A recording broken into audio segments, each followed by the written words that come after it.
this.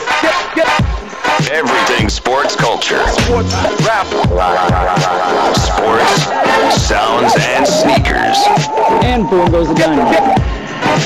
And now, Sports Rap Live with Adam Rapp, Andrew Martinez, and Kadoma. Mics alive. Yeah. Yo Sundays. Welcome back to Sports Rap Live, everybody. We are at the top of the hour, and we're bringing it back. Oh. You see the shoulders? Go Tito. That's our man Tito the DJ. Yeah, I see you shaking your shoulders all the way to H-Town, man. You know how we do it over here. Hey, the music out here is turned up, man. It's nothing but that South. Everybody's on that South flavor right now. That's right. Zipping a double cup. Hey. It's the Houston Sippers. Houston Sippers, right? Man, I wish I would have gotten one of those shirts from Premium Goods. The one with the cup with the Clippers colorway. Man, we have to send Yusuf one of those. Yeah, he's got his 50th anniversary Astros cap on right now, and we sent that out here along with his Sports Rap Live shirt. So shout out to Yusuf, rocking H-Town. Had a great time at the H-Town Sneaker Summit. Came out there, was slanging stones. I believe he's coming back. Oh, he's coming back. I believe so. He might not leave next time he comes back. Yeah. Just like we are here. We come out to LA. But we got to get back to the Rat Pack, and we got to get back to the Martinez Report and talk some more baseball, because I got really excited there hearing about the draft. Now I want to hear about the big leaguers. And Andrew, you ready? Of course. Of course he is. The Martinez Report brought to you, as always, by me. Let's go. Let's get it.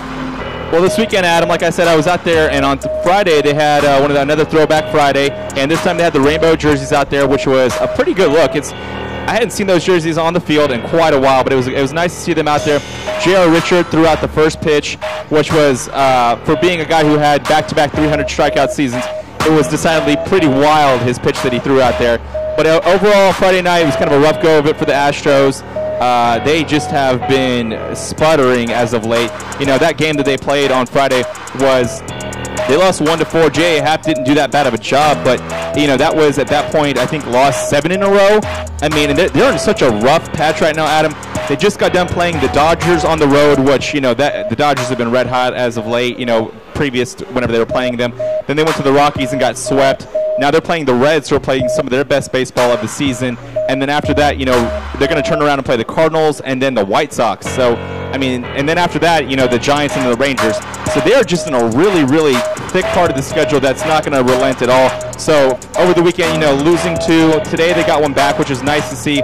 On Saturday, it was a pretty crazy game because, like I said earlier, they were down in a 2-8 deficit, but they came all the way back and were winning 9-8 with just home runs flying left and right out of the park, but they ended up losing 12-9. I must say the most impressive guy I saw this entire weekend, though, Chapman was just so nasty.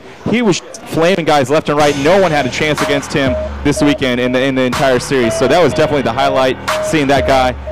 Some of the moves they've been making, though, is, you know, over the weekend, I saw Carlos Lee come up kind of lame on a run down to first base. And when he did so, you could tell he was hurt, and he didn't play Saturday. And today he was finally put on the disabled list. Brett Wallace made his way back up there from not from Round Rock, but from the AAA. It used to be Round Rock. Now I think it's in Oklahoma where they play now. But he made his way back. So Brett Wallace is starting at first base today. See him. Another guy they called up was Fernando Martinez, who shares a familiar name with my father, which is kind of weird. But yeah, he came up. He was a former big-time prospect with the Mets back in the day. And on Saturday, I think it was, he had a home run that they should have given him, but the replay was so bad that they ruled it bounced off the railing, only because they could never get a good replay. And what's so crazy about that is that that game was being shown not only on Fox, but also on the Fox, you know, local on the national broadcast, but also on the local broadcast as well with Jim and JD. So out of 2 TV broadcasts, they couldn't come up with any definitive angles that was still a home run. Really? Yeah. It was pretty weird to me at the time, and it's still weird to me now. I don't understand that at all. So that's kind of how the weekend went for them. They finally, you know. Andrew, isn't that what instant replay's for? Exactly. You would think that that's how they would get it right. You know, and that's the biggest thing is, and that's why I always talk about, robot umpires, is because to me, I don't care about refereeing at all. All I care about are who referees the games. All I want is for them to get it right. And that means that we have to take, you know, an extra 30 minutes for games. That's fine with me. But just get it right. Get it right. That's one of the mottos here on Sports Rap Live. Just like Sunday nights is yo-yo. You're on your own. You already know. What else? Give us some other headlines, Andrew. Well, on Friday also, when I was sitting there in the press box, the only thing everyone was talking about was the Johan Santana no-hitter that he threw, which was the first one in Mets history on Friday night. It was a pretty exciting game. A lot of crazy plays. On I think it was during the 6th inning. There was a ball that went over the third base line, and it was clearly fair. Like, even on the initial replay, even when I watched it live, I thought, oh, that's a fair ball, because you could see the ball travel over the third base line and the bag, and it dusted up. It brought up chalk on the third base line, but the umpire ruled that it was a foul ball, so that ended up being, the St. Louis paper afterwards put an asterisk next to Johan's, no-hitter, which has kind of sparked like a newspaper sort of war between New York and the Daily Post and the St. Louis, I think it's the Dispatch.